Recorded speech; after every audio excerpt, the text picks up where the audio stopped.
Another new thing from the last 10 years in neuroscience that was kind of finally discovered, which is you can learn, change, and transfer overnight. So if you look at the night, if you go to sleep and for 8 hours sleep, it's not really a uniform experience. Night is not really just you fall asleep and you spend 8 hours just in the same state. You actually have phases. We call them stages and cycles. And they have different things that happen in them.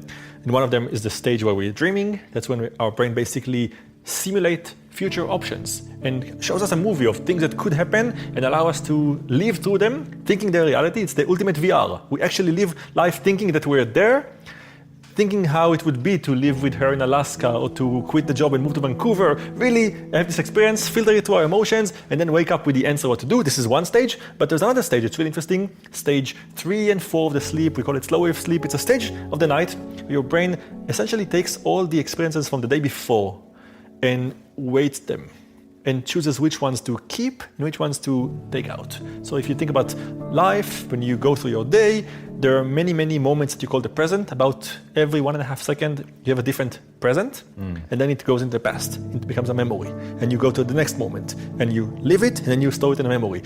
Then when you go to sleep, your brain looks at all those 50,000 moments that you had and says, okay, when I walked from home to the bank, I had 20 of those moments. They're not really important. I should compress them into one, keep just one, remove the others. When I kissed her, it was a moment that I want to remember every fraction of. So I want to keep all of them individually as like one big stock of experiences. Your brain does that during slow wave sleep, during this moment. It kind of chooses out of all of them and picks the ones that are important. What we learned in the last 5 years, 10 years, is that we can actually do things to you at this stage, when you're sleeping, that will make you change the pointer. We can choose for you to focus on the walk to the bank rather than the kiss. And in doing so, we're gonna basically make you strengthen those memories at the expense of others. We do that by using smells or sounds that we play to your ears in the right moment. The smell of the And you judge that right moment because you're actually watching like a readout of what's it has to be done. Right? The important thing is that you can't really do it at home. You can't just spray the smell in the room all the time. You have to do it in the right moment, because that if you just spray smell in the room, it's going to wash out. You have to kind of target the brain in the right moment, but then the brain is going to say, I smell this thing. This means that I want to focus on this moment and strengthen that. And what the experiments that we're doing and others are doing right now show is that you can actually make a person learn things when they're sleeping. You can actually change their behavior. You can make them choose to focus on different behaviors that they want to change and wake up not doing this thing. You can actually do things. So the classical experiment that was really popular in the last 3 years, 2015, was people come to the lab and they're smokers and they want to quit. They go to sleep for 2 hours and the experimenters wait for the moment when their brain is in this state where it's kind of listening to the outside world and reassessing life. Then they spray the smell of nicotine into their nose, making their brain think, okay, out of all memories I have, let's focus on those that have to do with smoking. And then immediately after, they blast the brain with the smell of rotten eggs, which basically makes the brain rewire and take nicotine and wire it with like bad experiences. So you do that a few times when they're sleeping, they wake up, they have no idea what happened, but then suddenly they say, I don't really want to smoke anymore. For a few days, they actually change their behavior. They don't want to smoke, not knowing what happened. They just came, took a nap, wake up, and they don't want to smoke. This is changing behavior, neuroscience. Wow. You find the moment, you hit the brain with it, you change the wiring, and the person wakes up a different person. That is amazing. Do people freak out about that? Like good or bad? The answer is they do, but they shouldn't. And I have an analogy that's gonna be the kind of way I look at it. Go back 406 years ago, 1610. Galileo Galilei points his telescope to the moons of Jupiter and he looks at their orbit and he expects it to go in one way, but it doesn't. It goes in a different way. And he kind of tries to understand what's going on there, and the only way to solve the equation is to realign the planets of our Milky Way galaxy and specifically the solar system by putting the sun in the center and put Earth as the number 3 planet in the system, which to him is a dethronement of humankind. What does it mean that we're just one more planet out of many? We're not the center. It feels horrible to him. It changes everything, but the equations require that, so he does it. And in doing so, he basically allows us to now see the wide reaches of the universe. Suddenly we see that the universe is much bigger than we imagined, and we can explore it. And in the next 400 years, we saw more of the universe, and we learned a lot about what is out there. Now, in the same way, in the last 5 years, we're beginning to understand that in our own brain, there are many, many voices, and we are not the most important one. We're not even the center. We're just one more voice out of many in our head. And we're the one who think that the most important, but actually the quiet ones that don't really talk to us are the center of our universe. Now this to us again feels like a deep wonder of humankind. What does it mean that I'm not the center of my own universe? But the reality is that this will allow us to understand the most important and interesting thing in the universe, which is us. That's, I think, a profound understanding. Yes, it's scary that we're not responsible for our choices, that they happen to us, that we're creating a narrative based on things that we're not really fully in control. But that's the beauty of us, because now we can actually explore more things in our brain and learn how things happen, and maybe we'll understand how to become better people. Now, another principle is you've got to drop out of the Ain't It Awful Club. What does that mean? It means you have to surround yourself with positive people. We saw when Miriam's arm went down up here when you all did negative thoughts about her. And how many of you think about this? Where do you spend your time? Is it with positive people or is it with negative people? You have to be very careful about where you put yourself. Jim Rohn said, again, you're the average of the 5 people you spend the most time with. Who do you spend the most time with? They're a mirror back to you at what level your life is actualizing at. If your friends are victims and their lives aren't working and their marriages don't work and they're not making money, that's a reflection back. If you're working out with people and hanging out with people that are at a higher level, then that's a reflection back. And what I teach people is always try to get with the people that are the next level up.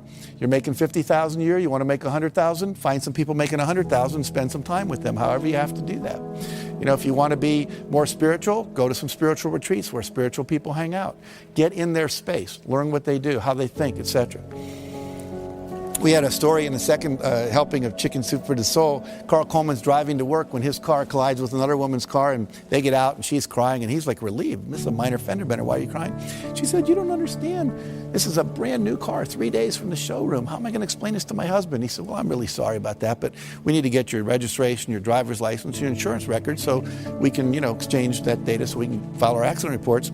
So she goes into the glove compartment of her car, opens up the manila envelope and everything's in. And on top of that, there's a message written in handwriting by her husband. And it said, in case of accident, remember, honey, it's you I love, not the car. See, the women all go, oh. And men are thinking, yeah, right, I don't know about that. But why do we all go, oh? We all go, oh, because that's what we want in life. We want someone to love us more than anything else, especially things, vases that have been in the family for 3 generations, the white carpet, your special sweater, whatever. And when we know that we're loved unconditionally, then you feel safe. And when you feel safe, you get creative. And when you get creative, you come up with ideas that can quantum leap your success. So that's why it's so important. Stories are basically the operating system of the human brain. If you look across the board, across a bunch of areas of research, it's quite fascinating. John Gottman, who's done leading expert in terms of relationships, marriages, most indicating thing in terms of whether a couple will get divorced or not is how they tell their story. Is merely saying, oh, so tell me the story of your relationship. How did you two meet?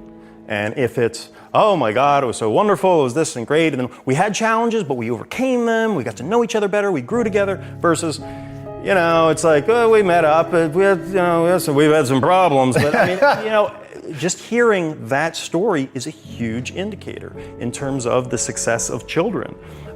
If a child knows its family history, it's a huge impact on how successful that kid is in school, how well adjusted. Example of that. Like when you say knows their family story, what do you mean? Again, that issue of, okay, your great-grandfather, immigrated here from this. And if they tell a story that's sort of positive and empowering. And they're a part of something. They're a part of something, it gives reason, it gives meaning. And what you see across the board with that, with when you look at what therapists do very often is fixing people's stories.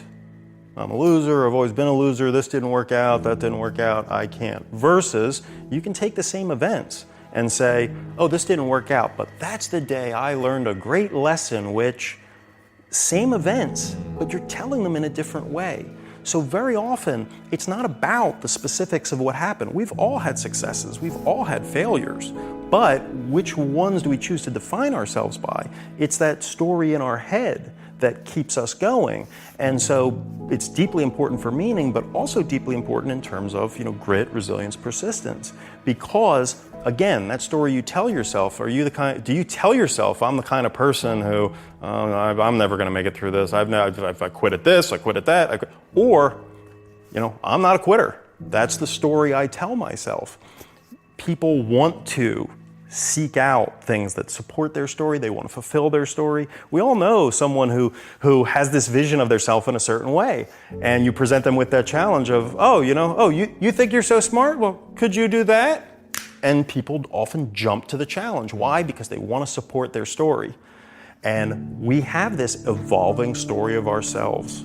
And it's really critical, for us to feel that, we are part of this, because we've all had how many moments in our lives, how many ups, how many downs. We don't remember all of them. We don't recall all of them, and we don't make all of them part of our story. There's 1,000 different ways to frame the decades that have gone by. We can shape them many ways. And how we do actually has a huge effect on whether we persist, how happy we are, and the decisions we make going forward.